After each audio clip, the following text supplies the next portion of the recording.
Assalamualaikum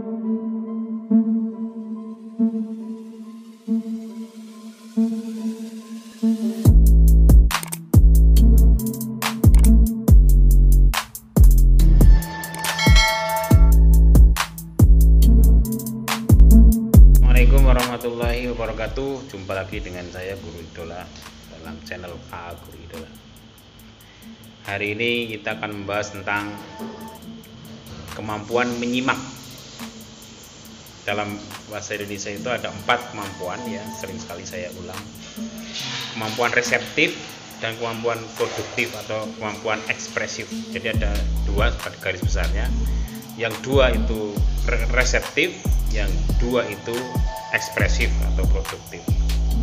Yang kemampuan reseptif itu ada 2, yaitu menyimak dan membaca. Hari ini kita akan membahas tentang kemampuan menyimak. Apa itu menyimak? Menyimak memiliki makna mendengarkan atau memperhatikan baik-baik apa yang dikatakan orang lain. Ada perbedaan mendasar antara mendengar dan menyimak. Mendengar itu seperti sekilas, sementara kalau menyimak itu lebih memiliki perhatian yang lebih besar. Ada faktor kesengajaan yang besar dalam kegiatan menyimak daripada mendengarkan, ya. Mendengarkan itu biasanya hanya sambil lalu, tapi kalau menyimak itu mempunyai perhatian yang lebih besar dan ingin tahu apa yang didengar. Pada mata kuliah kemampuan menyimak itu ada banyak sekali yang bisa ditambahkan, yang bisa dibahas, terutama yang terkait dengan kemampuan reseptif. Kita hari ini akan menyimak terutama dalam kegiatan mendengarkan pemahaman. Dalam menyimak, bunyi bahasa yang tertangkap oleh alat pendengar lalu diidentifikasi, dikelompokkan menjadi suku kata, frasa, klausa, kalimat, dan akhirnya menjadi wacana.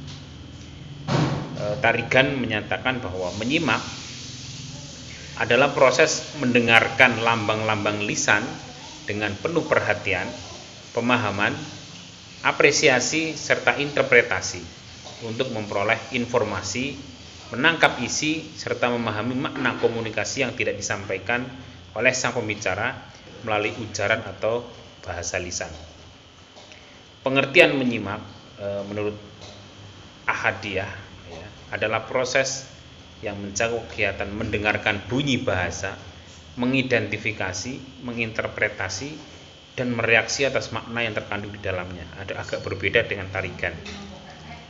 Nah, menyimak adalah salah satu keterampilan yang dibutuhkan oleh seorang fasilitator atau guru dalam hal ini. Demikian juga murid harus punya kemampuan menyimak. Menyimak bukanlah hanya masalah mendengarkan sesuatu yang dalam masuk telinga kiri keluar telinga kanan atau sebaliknya. Menyimak adalah mendengar untuk memahami apa yang dikatakan orang lain dengan proses serius yang tidak bisa dilakukan hanya dengan mengandalkan kebiasaan, refleks maupun insting. Jadi harus ada, kalau orang Jawa menyebutnya ninglingaken. Nah, mendengar itu menyimak sekaligus ingin tahu apa yang dikatakan oleh orang yang disimak. Nah, secara umum menurut para ahli itu menyimak adalah mendengarkan lambang-lambang bunyi yang dilakukan dengan sengaja dan penuh perhatian, disertai pemahaman, apresiasi, interpretasi, reaksi, dan evaluasi untuk memperoleh pesan, informasi, menangkap isi, dan merespon makna yang terkandung di dalamnya. Dalam kegiatan sehari-hari pun menyimak itu tidak pernah terlewati. Secara sadar atau tidak, perbuatan menyimak dilakukan itu punya tujuan. Ada yang memperoleh tujuannya untuk memperoleh informasi, menangkap isi atau pesan, dan memahami komunikasi. Nah ini menyimak ya, seperti itu. Masih menurut Tarigan. Apa fungsinya? Fungsi menyimak bagi kita itu secara praktis ada 4 ya. Yang pertama untuk memperoleh informasi. Untuk memperoleh informasi yang ada hubungannya dengan pekerjaan atau sangkut paut dengan profesi.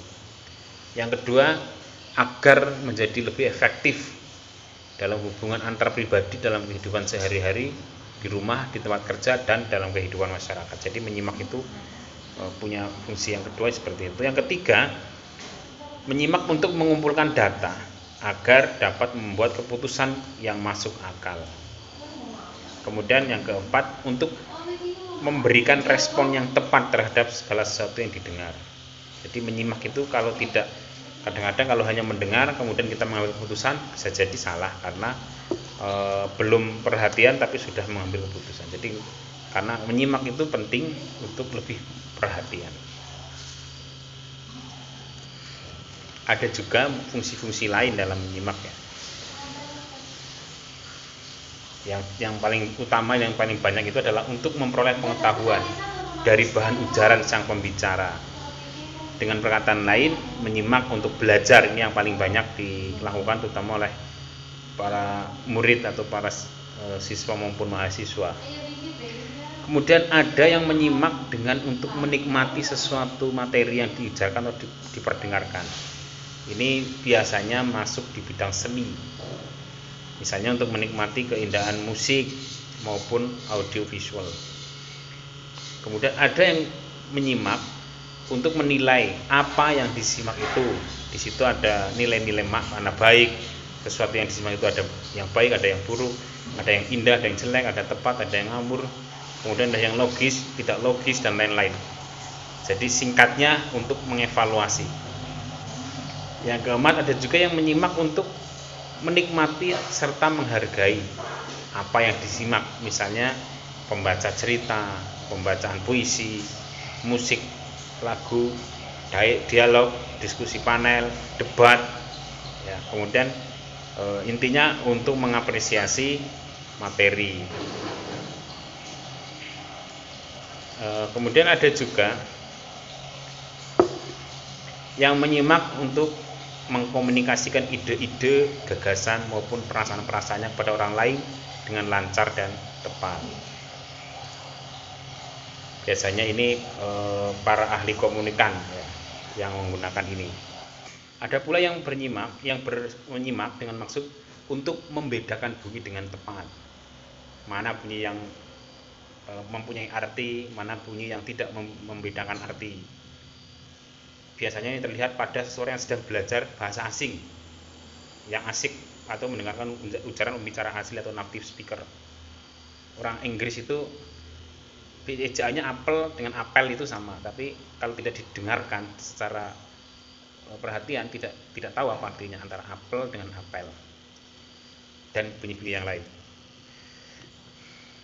Kemudian ada juga orang yang menyimak dengan maksud untuk memecahkan masalah secara kreatif dan analisis, untuk mendapatkan masukan-masukan yang berharga. Kemudian ada juga yang tekun menyimak untuk meyakinkan dirinya terhadap suatu masalah atau pendapat yang selama ini ragu, atau ini namanya menyimak persuasif. Jadi banyak ragam tujuan dan manfaat dari menyimak itu ternyata. Di dalam menyimak itu ada dua lajur besar, garis besar, yaitu menyimak ekstensif dan yang kedua menyimak intensif. Apa yang dimaksud dengan menyimak ekstensif? Yaitu menyimak atau sejenis kegiatan mengenai hal-hal yang lebih umum dan lebih bebas terhadap suatu ujaran. Tidak perlu dibawa bimbingan langsung dari seorang guru. Contoh nonton TV, mendengarkan radio, itu termasuk menyimak ekstensif. Berbeda dengan menyimak intensif. Di dalam menyimak intensif ini terdiri dari ada menyimak kritis, jadi menyimak untuk mengkritisi. Kemudian konsentratif, menyimak secara konsentrasi. Kemudian menyimak kreatif, menyimak eksplorasi, menyimak interogatif dan menyimak selektif. Jadi ada 1, 2, 3, 4, 5, 6, ada 6 jenis menyimak intensif. Kalau yang ekstensif hanya 3 ya. Nah, di dalam menyimak itu ada beberapa tahap ya. Tahap-tahap menyimak untuk sampai pada tahap memahami apa yang disampaikan. Yang pertama adalah tahap mendengar, yaitu proses yang dilakukan dalam pembicaraan baru pada tahap mendengar atau hearing dalam bahasa Inggrisnya itu. Mendengar saja. Yang kedua, memahami. Setelah proses mendengar pembicaraan yang disampaikan, maka isi pembicaraan tadi perlu dipahami dengan baik. Tahap ini disebut dengan understanding. Kemudian yang ketiga, tahap menginterpretasi atau menafsirkan. Penyimak yang baik, cermat dan teliti belum puas kalau hanya mendengar dan memahami isi ujaran sang pembicara, tapi ada keinginan untuk menafsirkan atau menginterpretasi isi yang tersirat di dalam ujaran. Tahap ini adalah tahap interpretasi, interpreting. Kemudian tahap akhir yaitu tahap mengevaluasi, yaitu tahap di mana menyimak ini menanggapi isi dari pembicaraan setelah menerima gagasan, ide dan pendapat yang disampaikan oleh pembicara. Ini namanya menyimak evaluasi. Menyimak dapat menambah ilmu pengetahuan dan pengalaman kita, pengalaman hidup yang berharga bagi kemanusiaan.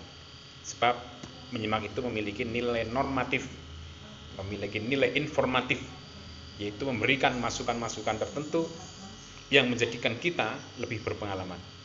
Kemudian meningkatkan intelektualitas serta memperdalam penghayatan keilmuan dan khasanah ilmu kita. Menyimak juga memperkaya kosakata, menambah perbendaharaan ungkapan yang tepat, bermutu dan puitis. Orang yang banyak menyimak, komunikasinya menjadi lebih lancar dan kata-kata yang digunakan menjadi lebih variatif, memperluas wawasan, meningkatkan penghayatan hidup serta membina sifat terbuka dan objektif, meningkatkan kepekaan dan kepedulian sosial, meningkatkan citra artistik jika yang kita simak ini merupakan bahan simakan yang isinya halus dan bacanya indah. Banyak menyimak dapat menumbuh suburkan sikap apresiatif serta menghargai karya atau pendapat orang lain dalam kehidupan serta meningkatkan selera estetis kita, menggugah kreativitas dan semangat mencipta kita untuk menghasilkan ujaran-ujaran dan tulisan-tulisan yang berjati diri. Semakin banyak menyimak, kita akan mendapatkan ide-ide yang cemerlang dan segar serta pengalaman hidup yang berharga. Semua itu akan mendorong kita untuk giat berkarya dan kreatif.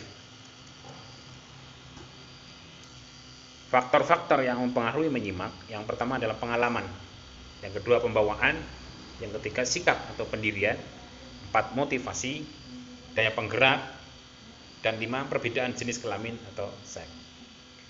Kemudian ada juga yang mengemukakan bahwa faktor-faktor yang mempengaruhi menyimak ada 4. Yang pertama lingkungan, faktor lingkungan, yang terdiri dari lingkungan fisik dan lingkungan sosial. Yang kedua faktor fisik, fisiologis. Kemudian yang ketiga faktor psikologis. Yang keempat faktor pengalaman. Jadi ada 4. Secara total itu berarti ada 8 ya. Ada 8 faktor yang mempengaruhi dalam proses kegiatan menyimak, yaitu fisik, psikologis, pengalaman, sikap, motivasi, jenis kelamin, faktor lingkungan, dan faktor peranan dalam masyarakat. Mungkin itu dulu pertemuan kita sore hari ini.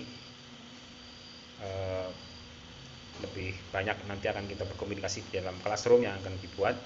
Terima kasih atas perhatiannya. Wallahul muwaffiq ila aqwamit thoriq. Wassalamualaikum warahmatullahi wabarakatuh.